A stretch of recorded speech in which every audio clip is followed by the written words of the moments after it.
Ini adalah salah satu perkebunan cengkeh saya yang akan saya sulap menjadi perkebunan kakao. Nah, teman-teman bisa melihat di sini. Ini adalah penyemprotan untuk menghindari rayap semacam anai, semut hitam, agar supaya bibit tanaman kakao itu terjamin. Nah, jadi sekitarannya itu disterilkan dulu. Kita melakukan penyemprotan dengan menggunakan alika ya, karena alika sifatnya kontak dan sistemik.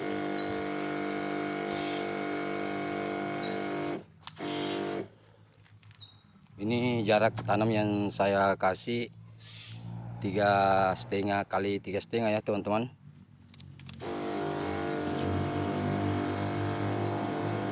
Nah, ini lubangnya seperti kemarin, kedalaman 30 cm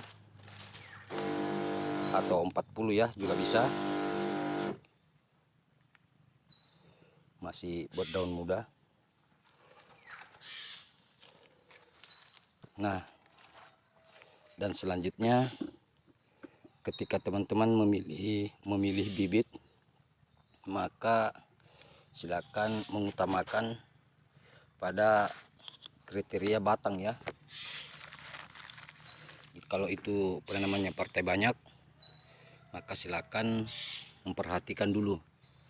Nah, ini jangan sampai sambungan lebih besar ketimbang batang. Nah, ini adalah sambungannya. Nah, dan pinggiran daunnya juga itu harus diperhatikan. Ketika itu ada yang mengering, berarti kekurangan fosfat dan kalium. Ini saya akan menanam sekitaran 200 pohon.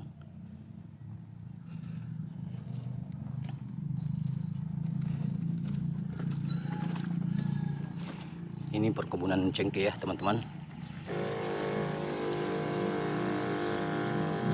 Bisa teman-teman lihat cengkehnya. Tapi kayaknya saya sudah jatuh hati ke tanaman kakao. Bukannya harga cengkeh murah, akan tetapi saya lebih cenderung memilih kakao karena perawatannya saya kira sangat mudah. Teman-teman bisa melihat seperti biasa, ini adalah salah satu teknik saya.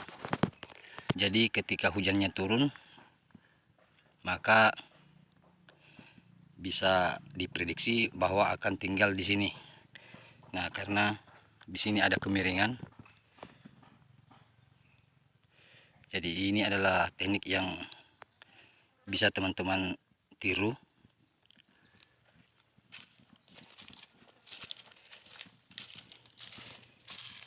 Prosesnya, cara penanamannya semua sama.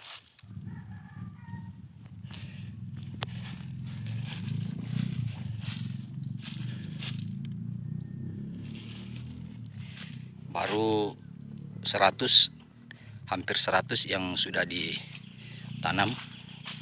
Sebentar sore kita sambung kembali ya.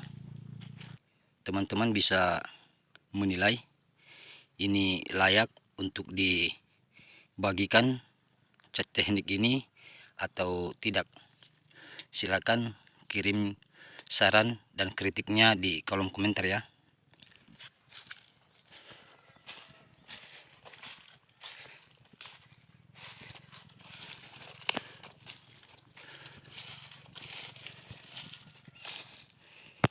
Sejam yang lalu teman-teman, saya menanam ini bersama teman.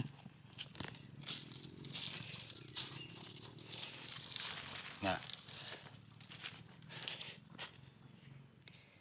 ini juga bisa diaplikasikan di tempat di dataran rendah, tanah rata, itu tidak jadi masalah ya. Karena di perkebunan saya yang sering saya videokan itu tekniknya juga sama.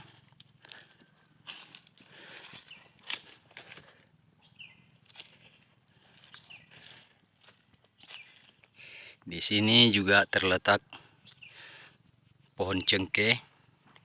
Saya menyulap perkebunan cengkeh saya menjadi perkebunan kakao, bukan artinya saya tidak suka dengan cengkeh, akan tetapi memang kalau dipikir secara kerjanya itu kakao lebih ringan ketimbang dengan cengkeh. Nah, itu tergantung pribadi orang masing-masing ya, cara menilainya. Karena ada juga ya yang mengatakan bahwa cengkeh itu mudah.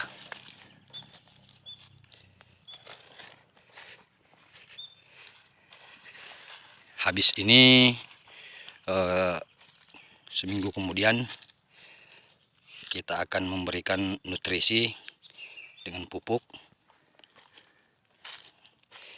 Kebetulan hari ini saya tidak bawa insektisida untuk menaburi sekitarnya, tetapi saya sudah menyemprotkannya dengan Alika. Dan satu lagi ya teman-teman, ketika kita menanam kakao itu terlebih dahulu kita sortir bibitnya. Seperti yang saya lakukan ini, saya menyortir. Jadi kalau semacam ini jangan ditanam ya teman-teman. Ini saya perlihatkan dulu. Ini batangnya masih sangat muda, masih sangat kecil. Ini sebenarnya sih layak, cuman karena stok bibit kita cukup memadai, maka sebaik-baiknya dilakukan penyortiran dulu. Nah, biasanya ketika teman-teman mendapati bibit semacam ini memerlukan perawatan yang ekstra. Nah, berhubung batangnya masih kecil, nah daunnya masih mudah sekali ya, ditambah semacam ini ada yang sudah patah karena bertumpuk di atas mobil. Nah, ada juga yang karena belum mampu membawa beban. Nah, dan yang terpenting bahwa ketika teman-teman ingin betul-betul memilih bibit, maka terlebih dahulu saya ulangi kembali ya, melihat batang tanaman tersebut. Saya ambil contoh, ini adalah salah satu batang yang masuk kategori. Nah, bisa teman-teman lihat sampai ke entrisnya atau sambung pucuknya itu sangat bagus. Ini ukuran dari batang sampai ke entris itu hampir sama rata. Nah, ini adalah salah satu kategori bibit yang sangat sempurna ya, saya kira. Nah, saya menyortir di sini ini karena ini teman-teman ada patah. Nah, seandainya dia lurus, saya tidak akan menyimpan di sini, tidak masuk kategori sortiran. Nah, karena ada ciri-ciri patah. Ini di luar ya teman-teman, yang saya jelaskan tadi. Ini batang bersama entrisnya. Ini kategori bagus, cuman kendala tangkai agak mau patah. Nah, yang kedua, ini jangan terburu-buru menanam bibit semacam ini. Bisa teman-teman lihat, ini adalah entrisnya, sambung pucuknya itu sangat besar ketimbang dengan batang utama. Nah, bisa teman-teman lihat di sini, ini batang utamanya kecil ya, kecil, dan entrisnya atau sambungannya itu besar. Jadi saya ibaratkan apa ya, apa namanya ini, kalau dia kayak itu bobot muatannya berat ketimbang pondasinya. Jadi bisa kita prediksi bahwa ketika ditanam maka akan miring dan akan tidak sempurna. Itu menurut penilaian saya. Mungkin teman-teman ada penilaian yang lain ya. Cuman ini adalah persoalan pengalaman saya ketika saya menanam bibit kakao. Nah, dan ini lebih parahnya lagi ini. Ini batang kecil, entris besar juga. Nah, ini dia sudah miring dia.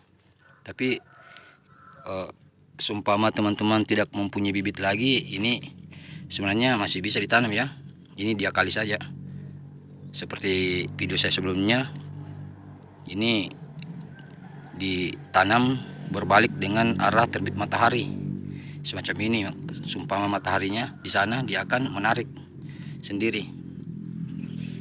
Itu sebenarnya tidak jadi masalah, tapi ketika kita punya stok bibit yang banyak, maka ini disingkirkan dulu atau diisolasi dulu ya. Nanti sempurna pertumbuhannya baru kita tanam. Di sini teman-teman bisa lihat, ini adalah bibit yang siap tanam. Saya mengingatkan kembali kepada teman-teman yang ingin membuka lahan perkebunan kakao, maka terlebih dahulu memilih bibit yang termasuk kategori siap tanam dan sempurna. Jangan sampai pertumbuhannya itu begitu lama. Nah, yang kedua, teman-teman bisa melihat tadi proses cara tanam saya tidak merekam ya, karena kemarin itu sudah ada videonya. Saya hanya melihatkan hasilnya. Nah, bisa diaplikasikan ya di perkebunan milik teman-teman. Nah, yang kedua, bagi teman-teman yang melihat atau menonton video saya, maka jangan lupa mengirimkan saya kritik dan sarannya di kolom komentar ya. Dan satu lagi, jangan lupa nyalakan lonceng notifikasinya agar teman-teman mengetahui informasi-informasi terbaru langsung dari saya. Semoga video saya ini bermanfaat. Sampai ketemu di video selanjutnya. Saya Iswan THR Palopo.